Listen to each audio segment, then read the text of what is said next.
முன்னாள் நீதியமைச்சர் விஜயதாச ராஜபக்சவின் மகனும் சட்டத்தரணியுமான ரஹித ராஜபக்சவை வரும் 28ஆம் திகதி வரை தொடர்ந்தும் விளக்கமறியலில் வைக்குமாறு கொழும்பு பிரதான நீதவான் நீதிமன்றம் இன்று உத்தரவிட்டுள்ளது. Blue ocean group of companies இலங்கையின் வளர்ச்சியோடு உங்கள் வாழ்க்கையையும் உயர்த்துகிறோம்.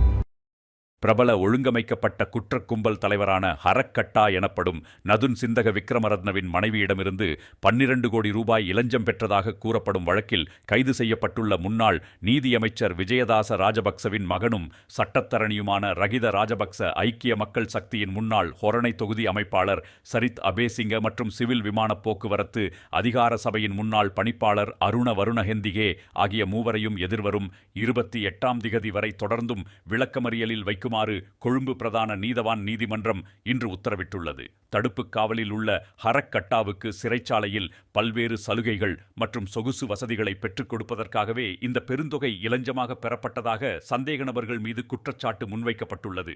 இந்த சம்பவம் தொடர்பான தொலைபேசி குரல் பதிவுகள் அண்மையில் வெளியாகி பெரும் பரபரப்பை ஏற்படுத்தியதைத் தொடர்ந்து இலஞ்சம் அல்லது ஊழல் குற்றச்சாட்டுகளை விசாரிக்கும் ஆணைக்குழு மேற்கொண்ட விசாரணையின் அடிப்படையில் மூவரும் கைது செய்யப்பட்டு விளக்கமறியலில் வைக்கப்பட்டிருந்தனர்.